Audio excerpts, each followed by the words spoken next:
Bonjour chers étudiants, dans cette diaporama, je donne des explications concernant le cours interférence des ondes lumineuses. Comme vous le voyez ici sur ce schéma-là, vous avez l'exemple d'interférence d'ondes mécaniques. Donc vous avez ici deux sources de rides qui se forment sur l'eau, créées par ces deux pêcheurs. Vous voyez la zone entre les rides qui proviennent des deux sources. Dans cette zone-là, vous voyez qu'il y a formation des franges. Ça veut dire que la forme des fronts d'onde ici ne ressemble pas aux fronts d'onde sur les deux périphéries. Un exemple ici d'onde plane, c'est un exemple schématique. Supposons qu'on a deux ondes planes, l'onde 1 et l'onde 2. Vous voyez que les fronts d'onde ici sont plans, sont droits.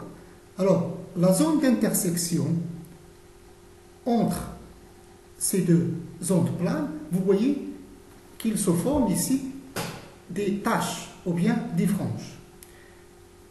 Un autre exemple, supposons qu'on a deux ondes sphériques qui sont très voisines.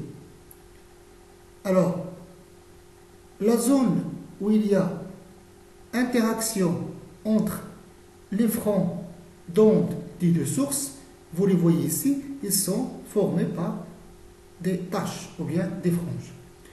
Un dernier exemple ici, schématique, que vous voyez. Imaginons qu'on a deux sources qui sont voisines, deux sources de lumière ponctuelles. Alors, vous voyez ici la zone d'intersection des deux sources. Dans cette zone-là, vous voyez des taches. Dans les zones qui sont loin ici, par exemple, cette zone elle est atteinte par la lumière provenant de cette source-là. Donc cette zone-là ici, la lumière elle sera uniforme. Et pareil ici. Le phénomène des interférences peut aussi se manifester sous forme de coloration ou bien irisation. Vous voyez sur cet exemple-là, vous avez une couche d'huile étalée sur une nappe d'eau. Alors, vous voyez ici qu'il y a la formation des colorations. Vous avez un exemple ici sur un bulle de savon. Vous voyez, c'est des colorations. Bien sûr, la bulle de savon, il a une épaisseur très faible. Pareil ici, la couche d'huile, il a une épaisseur très faible. Et donc, le phénomène d'interférence, il est d'autant plus important lorsque on a affaire à des couches minces, transparentes. On peut aussi observer ce phénomène sur des ailes de certains papillons et des élytres de certains scarabées. Alors, ce phénomène-là, il est dû à la superposition des ondes lumineuses ou électromagnétiques provenant de ces couches-là. Nous nous intéressons ici aux interférences créées par deux ondes lumineuses. Regardons d'abord l'équation de Maxwell.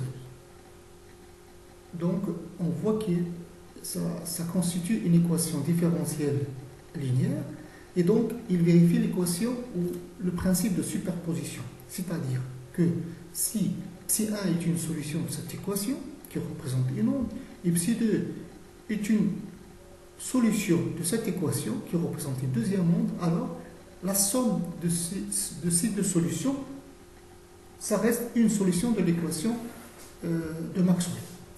Donc, considérons un point P de l'espace, par exemple, le point il est là, et considérons deux sources, S1 et S2. Dans la suite, on va supposer qu'on travaille avec des ondes harmoniques progressives, planes, pour faire simple. Et donc, au point P, il y a l'effet des deux sources, S1 et S2. On suppose que le champ électrique créé par S1 et le champ électrique créé par S2 sont parallèles. les deux sources S1 et S2, ils produisent deux ondes planes, donc deux directions K1 et K2. En notation complexe, je peux écrire par exemple le champ électrique associé à S1 comme suivant. E01, l'amplitude, l'exponentielle de J, J c'est le nombre complexe, I, K c'est le vecteur d'onde, scalaire R1, R1 c'est la distance entre S1 et le point P, moins oméga T, oméga c'est la pulsation, plus Y1 c'est l'état initial ou la phase à l'état initial, la phase à l'origine. O2 ça s'écrit de la même manière, vous avez une amplitude et vous avez la distance entre S2 et le point P et vous avez bien sûr une autre phase à l'origine. Donc le champ résultant c'est la somme E1 plus E2. Alors on suppose ici que les deux sources ont la même fréquence, ça veut dire des sources synchrones. Calculons d'abord l'intensité. En notation complexe, l'intensité s'écrit comme E fois E étoile, c'est-à-dire le module de E au carré. Alors, si je remplace E par sa valeur ici,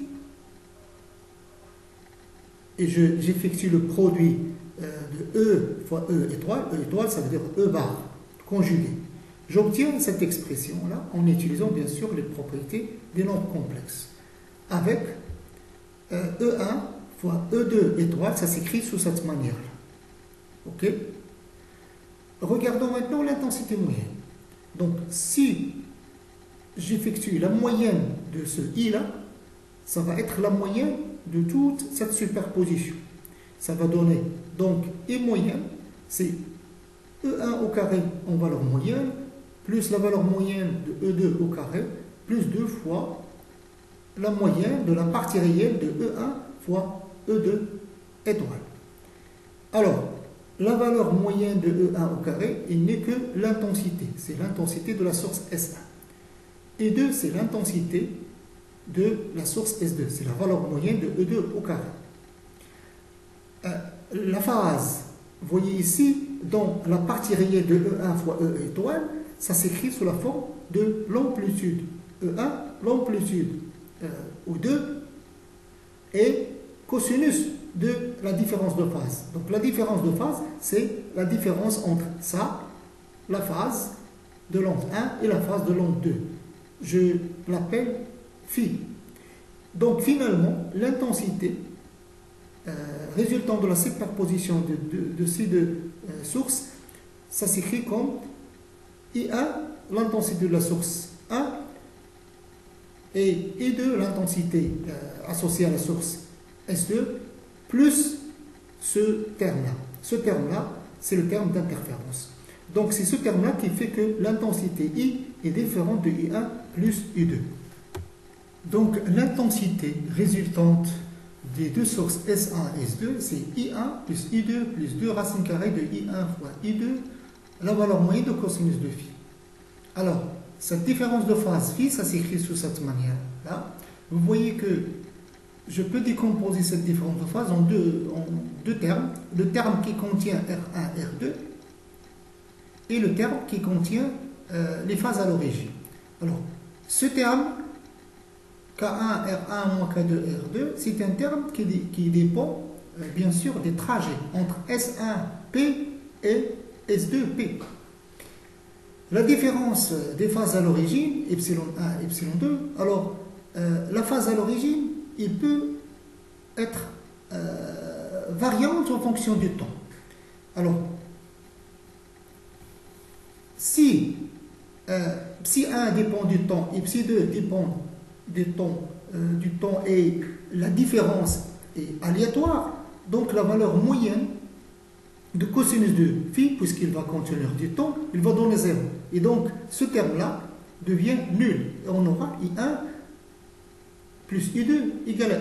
C'est-à-dire que, dans ce cas, on dit que les sources sont incohérentes. Alors, dans le cas où la différence des phases à l'origine, epsilon 1 de t moins epsilon de t, même s'il varie en fonction du temps, mais ça reste constant, ce terme reste constant, alors cette valeur moyenne de cosinus de phi va être différente de 0. On aura i égale à i1 plus i2 plus ce terme. Dans ce cas, on dit que S1 et S2 sont cohérentes. Donc, pour avoir les conditions d'interférence, on a ces deux choses-là.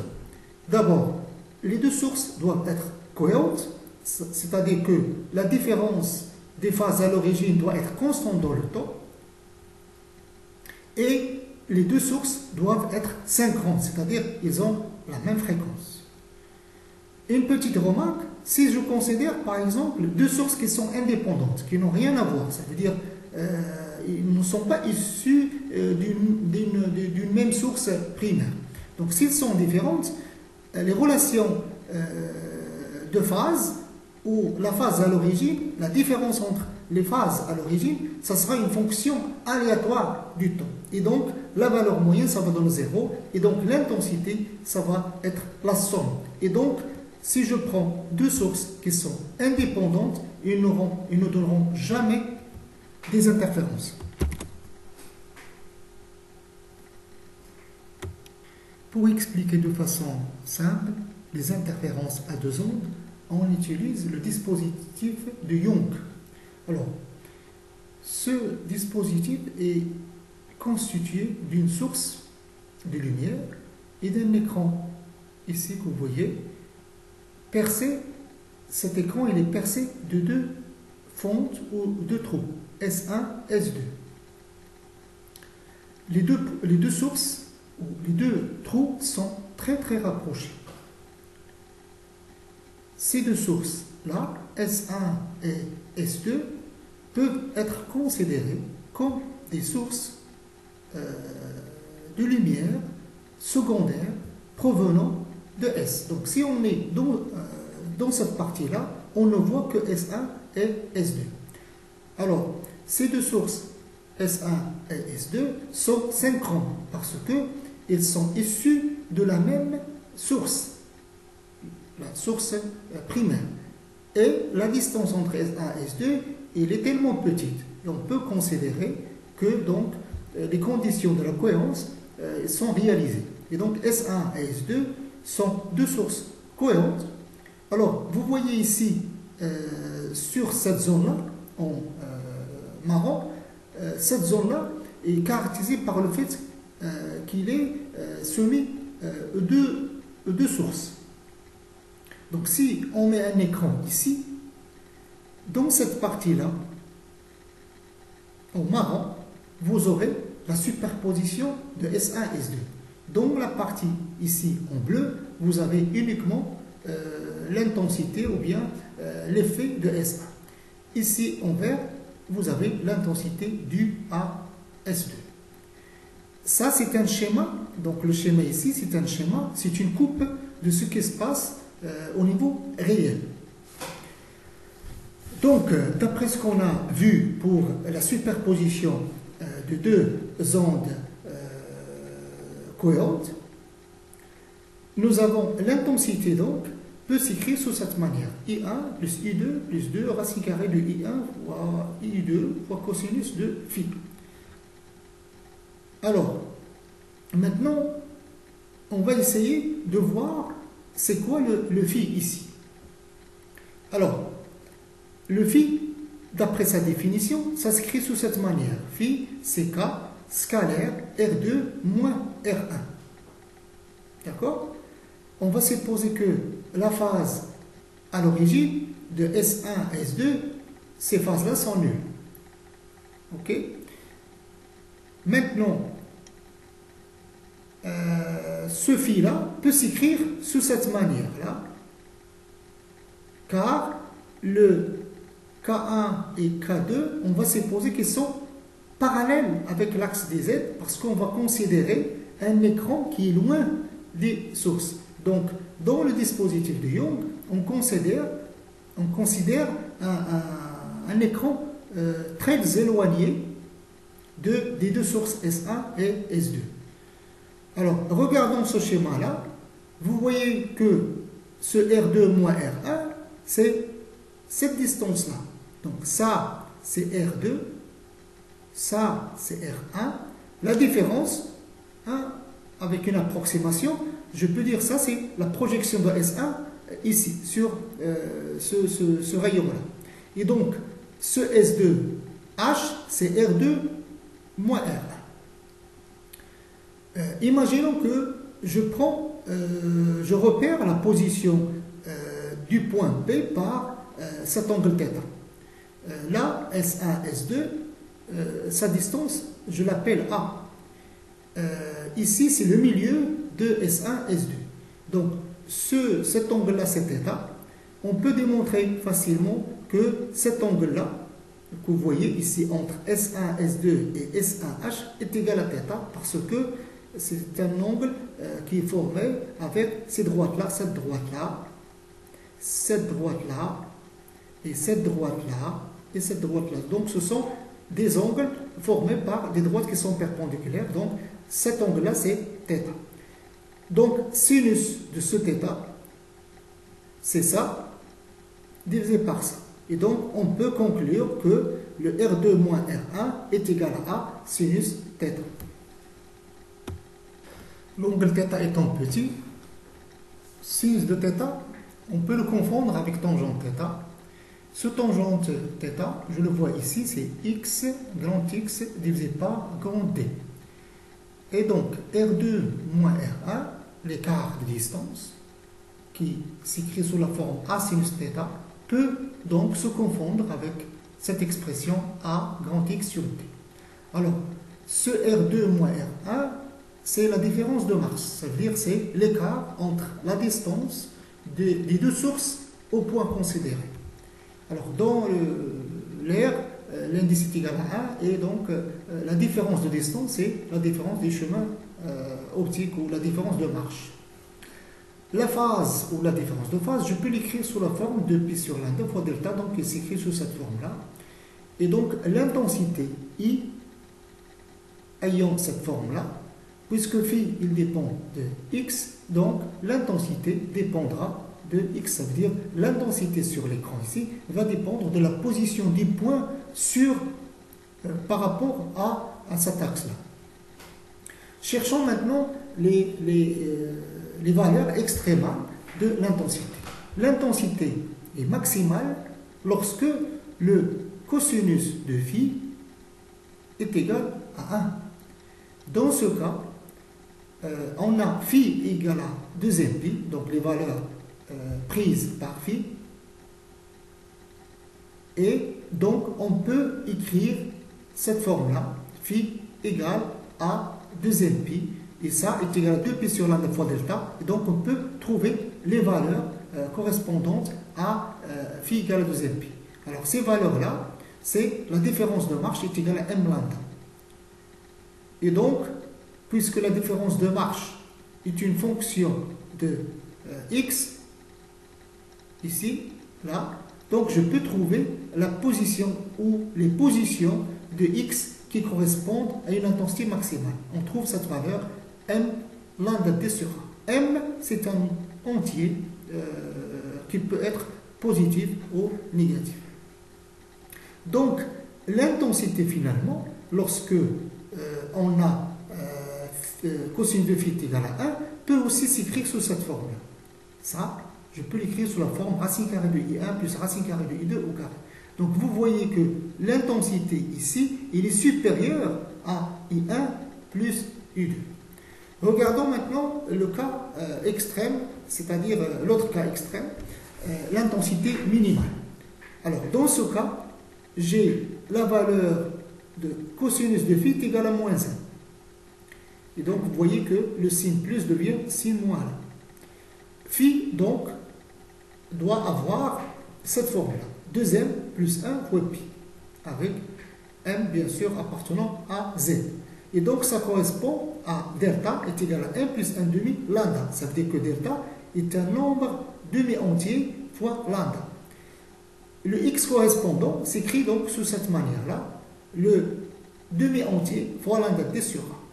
Si on revient maintenant à l'intensité, cette forme-là peut s'écrire sous cette forme-là. Ça veut dire que l'intensité I il est inférieur à I1 plus I2. Donc, finalement, l'intensité sur l'écran ici, si je prends cet axe-là, est une fonction de x. L'intensité n'est pas constante, n'est pas égale à I1 plus I2, mais au fait, l'intensité, il est fonction de x et on a des franges brillantes et des franges sombres qui sont données par ces deux équations. Donc, les positions des franges brillantes sont données par m lambda d sur a. Connaissant lambda d sur a, sa valeur, une valeur numérique, donc tout ce qui est m fois lambda d sur a, par exemple m égale à 0, je suis là, donc j'ai une frange brillante. M égale à lambda d sur a, m égale à lambda d sur a fois 2, etc. Et pour des franges qui sont sombres, je prends par exemple m égale à 0 ici, j'obtiens 1 demi, donc ça va être la moitié ici. Et m par exemple est égal à moins 1, ça va donner moins 1 demi, etc. Et donc j'obtiens une répartition de part et d'autre de l'origine O des franges essentiellement les plus visibles sont les franges brillantes et sombres.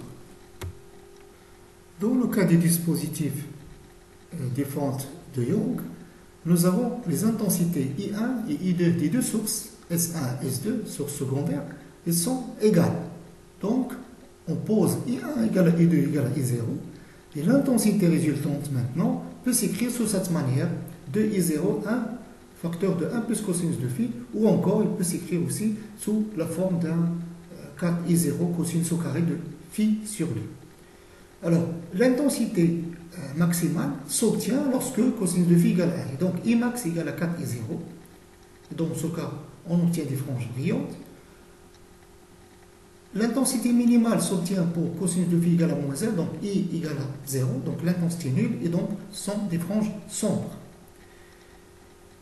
Et donc, la répartition des franges, si les deux fentes des dispositifs de Young sont horizontales, on obtient bien sûr des franges qui sont horizontales. Si les franges, les fentes, les deux fentes qui sont rectangulaires, ils sont disposés de façon verticale, on obtient bien sûr une figure d'interférence verticale. L'intensité résultante des interférences peut s'exprimer en fonction de différents paramètres. Et on peut l'écrire sous 4 formes. Alors d'abord, je peux l'exprimer en fonction de phi, comme ça. Je peux aussi l'exprimer en fonction de delta, puisque phi égale à 2p lambda sur delta.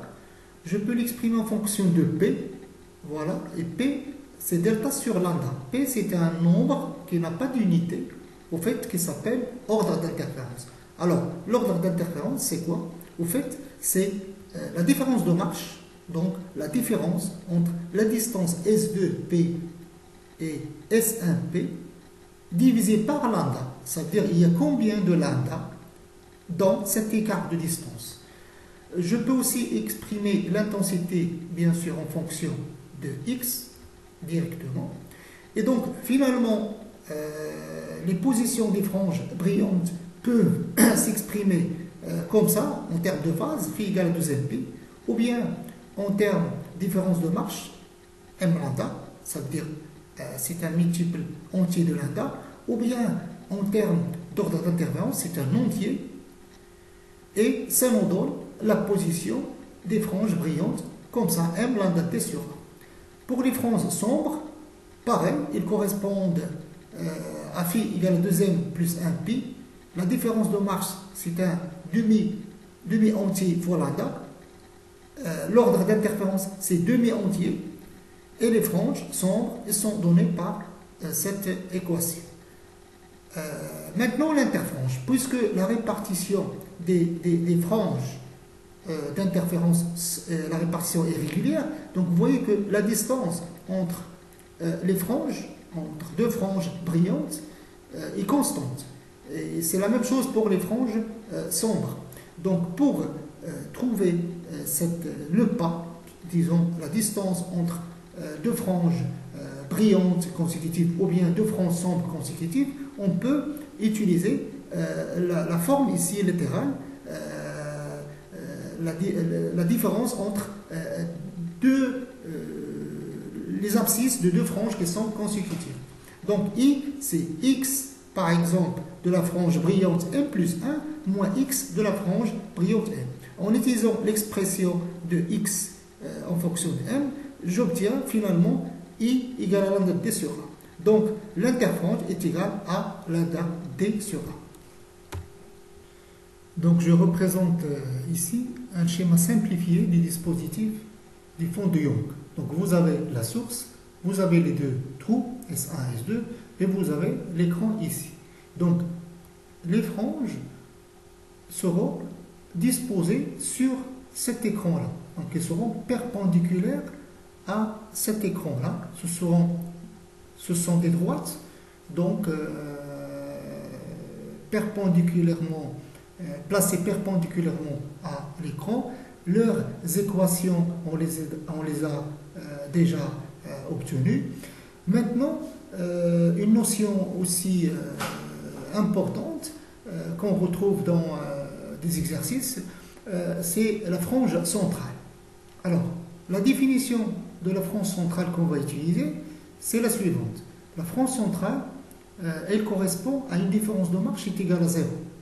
Alors, différence de marche est égale à 0, ça veut dire que le chemin optique entre S, S1, P, S, S2, P, ces deux chemins optiques sont les mêmes. Ça veut dire que la différence de marche est égale à 0. Donc, si on pose l'équation littérale delta égale à 0, on cherche le x, on va trouver que x il correspond à 0.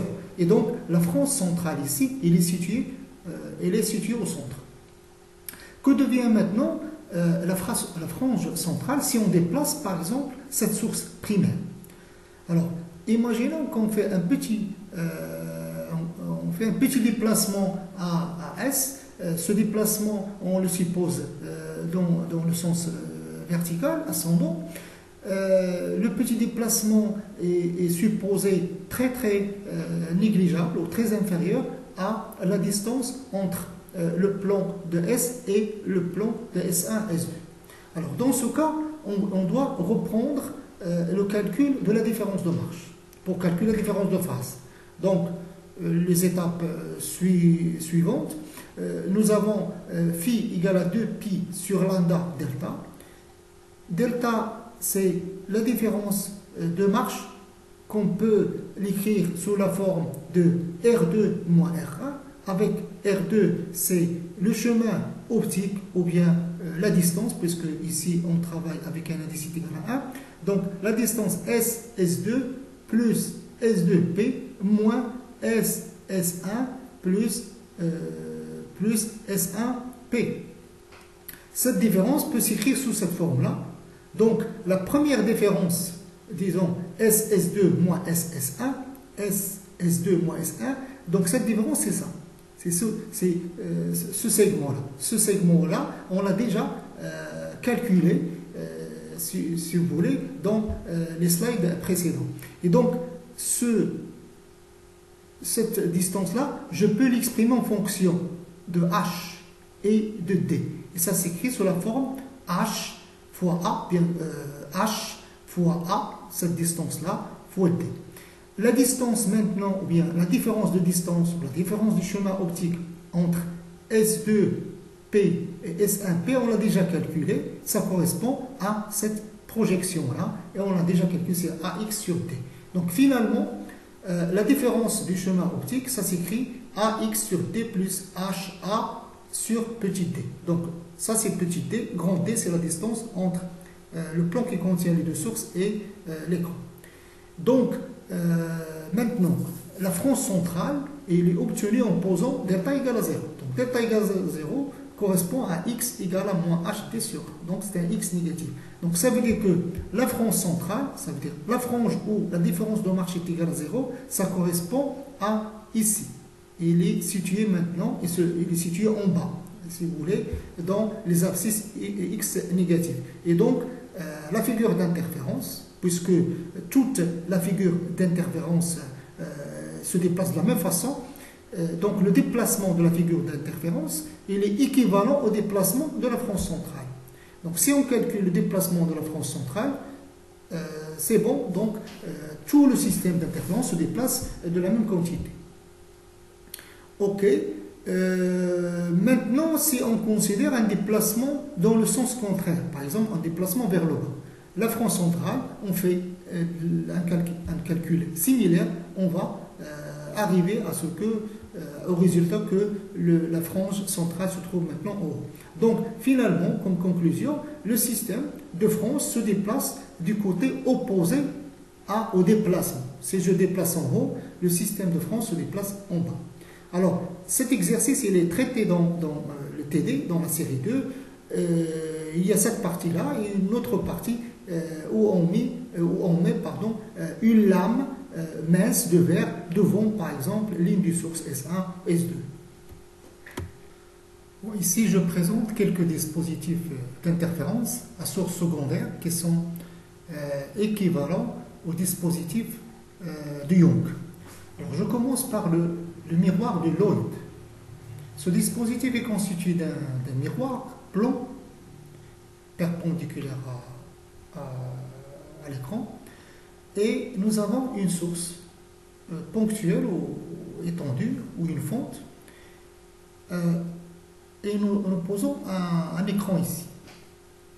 Alors, un point P ici sur l'écran, il va recevoir des rayonnements qui proviennent directement de la source S, mais aussi des rayons qui proviennent de S par réflexion, c'est-à-dire un rayon qui part de S va se réfléchir et puis va passer au point P. Et donc, la zone ici sera soumise à deux types de rayonnement. Le rayonnement direct de S et le rayonnement qui provient de la réflexion des rayons de S par le miroir.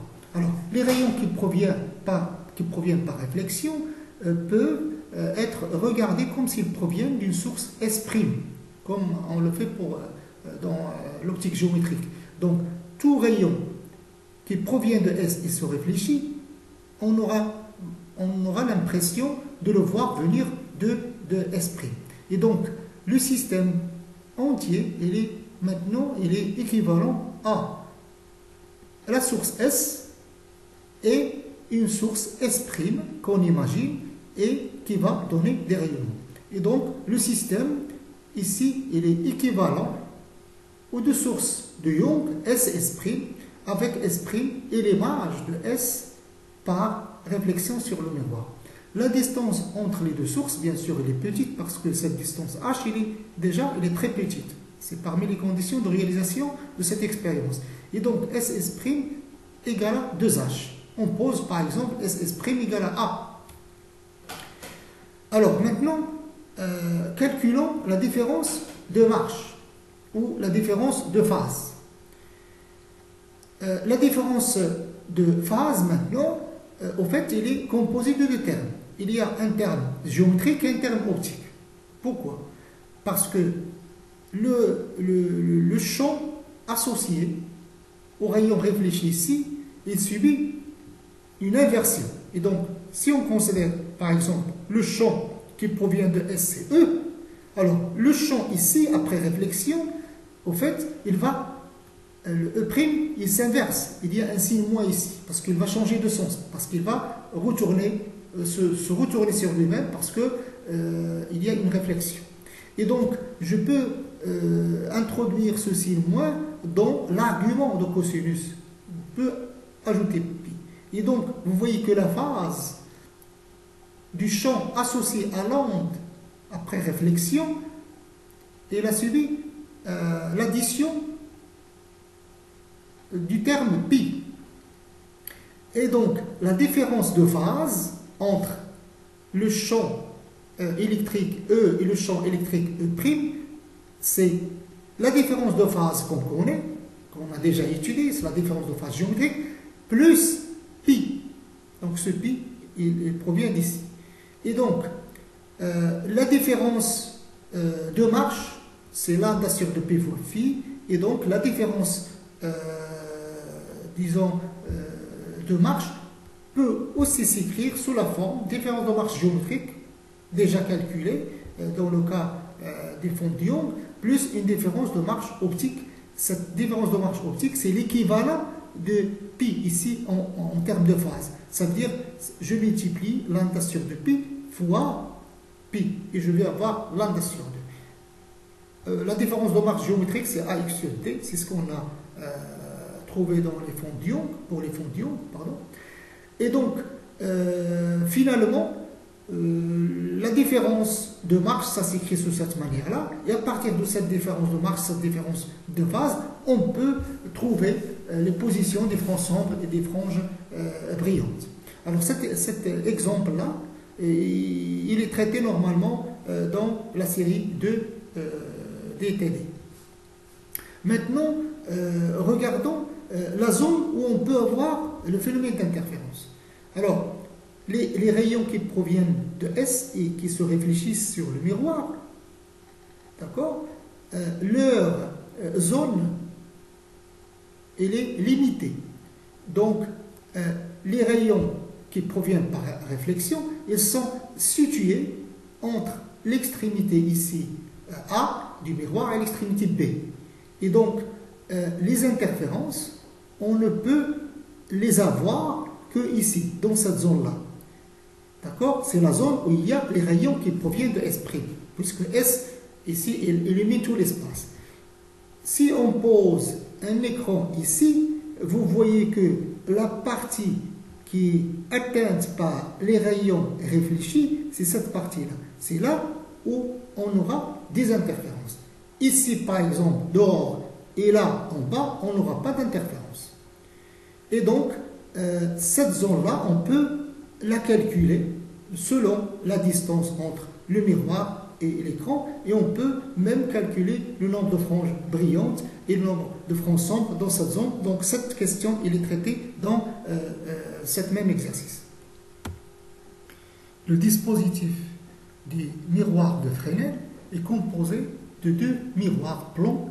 Vous avez la trace du premier miroir ici et le deuxième miroir là. Ils font un angle alpha très petit.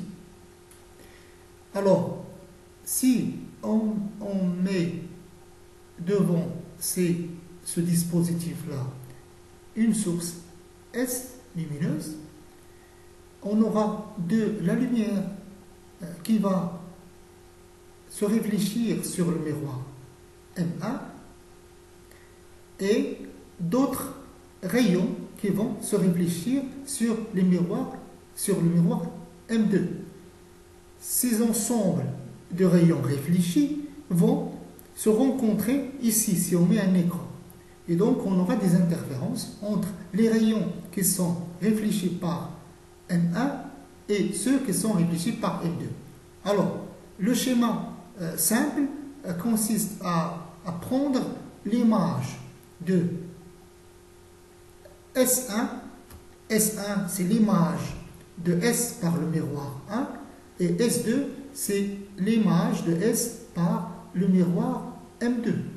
Et donc, tout le phénomène se passe comme s'il y a uniquement ces deux sources S1 et S2 qui sont situées dans ces positions-là et qui vont interférer ici dans un écran. Donc, le système ici est équivalent au dispositif de Young avec les sources secondaires, c'est S1, S2.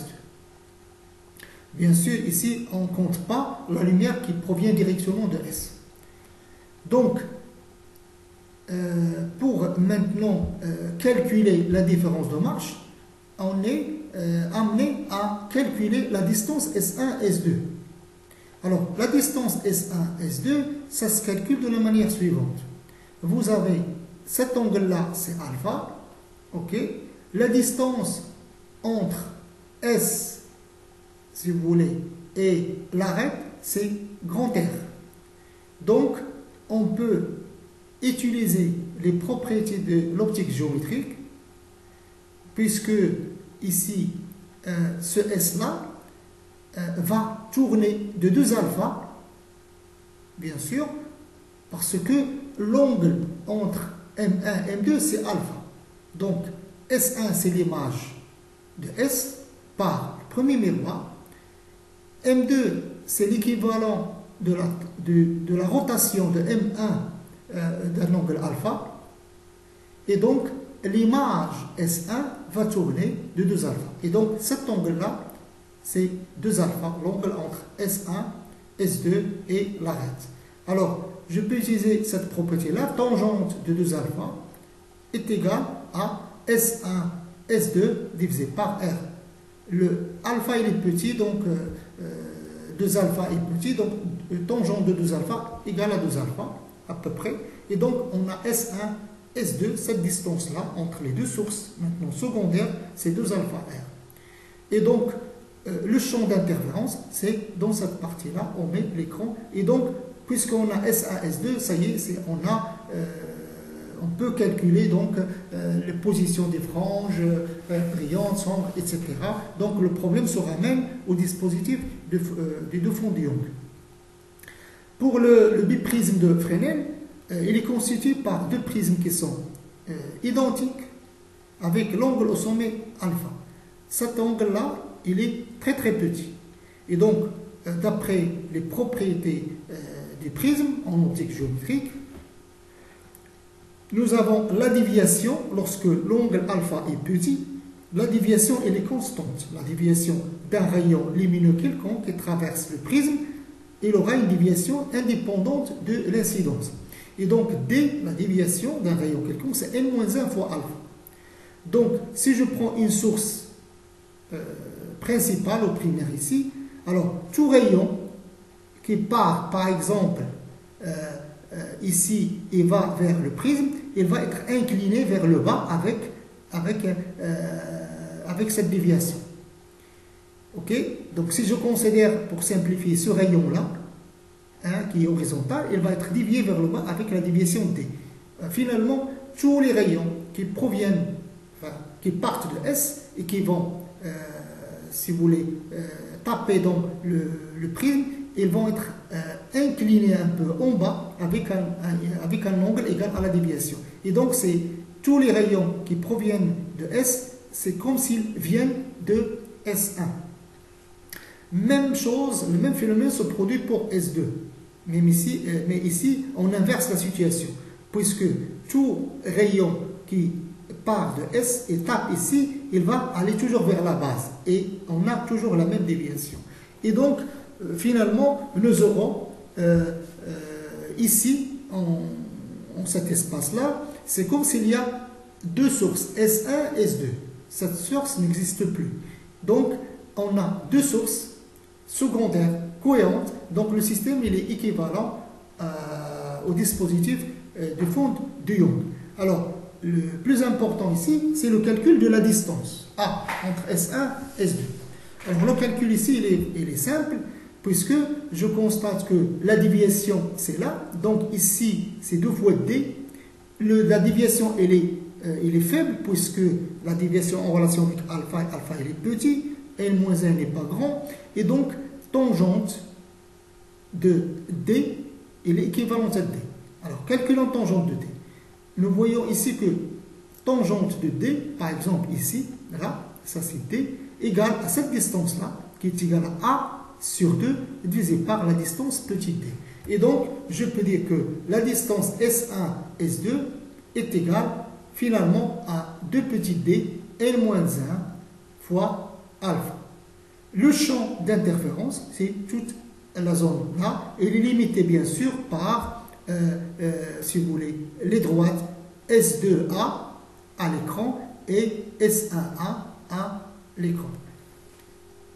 Le bilan de billet, en fait, c'est 2 morceaux d'une même lentille. Par exemple, cette lentille-là, sur cette image, vous avez une source et vous avez son image S'. Alors, on sait que la relation entre cette distance-là, D' et D, est donnée par la relation de conjugaison. Alors, si maintenant on sépare cette lentille en deux morceaux, comme ici par exemple, au lieu d'avoir une seule image S', on obtient deux images. La première image S1, elle est formée de la moitié, la première moitié, et S2, il est formé avec la deuxième moitié de la lentille. La distance entre ces deux morceaux, c'est E. Donc, on peut dire ici que les rayons qui proviennent de S se partagent en deux types de rayons. C'est les rayons qui proviennent de S et les rayons qui proviennent de S1 pardon, et les rayons qui proviennent de S2. Ces rayons-là, ils interfèrent ici. Alors, donc, ce dispositif, il est équivalent au dispositif de Young. Alors, il faut déterminer bien sûr la distance S1, S2. Alors, S1, S2, je peux la déterminer en remarquant ici que, par exemple, les triangles semblables qui sont formés par ce point-là, là, S1, S2, ici. Donc, je peux dire ici que dans le triangle S1, S2, S, on peut utiliser cette propriété. On a A sur E est égal à cette distance-là, D plus D' divisé par la distance D. La distance D, pardon, on l'obtient par cette équation puisqu'on connaît la distance D. Et donc, finalement, on peut écrire A sous cette forme. Donc, une fois on a A, on peut donc travailler comme dans le cas des deux fentes de Young. Dans le dispositif de Young, on a supposé que la lumière était monochromatique.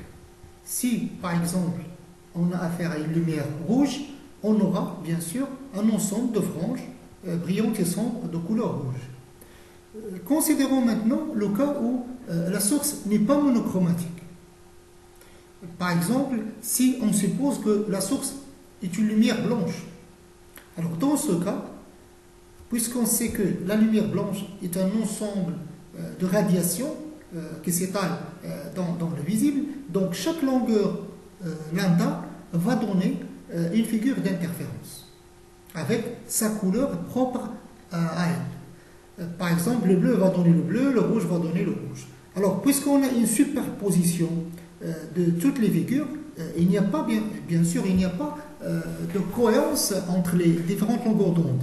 Donc, les différentes figures d'interférence vont s'étaler sur l'écran. Et puisque l'interfrange n'est pas la même, puisque l'interfrange dans le cas des fonds de Young est égal à lambda d sur A, donc ça dépend de lambda. Donc, si je considère les radiations rouges, par exemple, ils auront une interfrange plus importante que les radiations bleues. Et donc, si je regarde le milieu, par exemple, dans le cas des dispositifs de Young, le milieu, vraiment à la frange centrale, chaque longueur d'onde va donner une frange brillante. Donc le bleu va donner le bleu, le rouge va donner le rouge, etc. Donc on aura une sommation de toutes ces couleurs-là et on aura une lumière blanche au centre. Juste après ce centre-là, on aura des colorations, une irisation. Ça veut dire on va d'abord voir la couleur bleue, la première frange brillante de la couleur bleue, puis la couleur verte, puis la couleur rouge, etc. Et donc ici, on obtient une coloration, une irisation que vous voyez ici, là, à ce niveau-là. Là, vous avez la frange centrale, elle est blanche. Là, vous avez des irisations. Et après, on aura peut-être du blanc d'ordre supérieur. Ça veut dire on aura une couleur qui est blanche, mais pas parfaitement blanche, où il manque des radiations. Cette question sera traitée dans l'exercice 2 de la série numéro 2.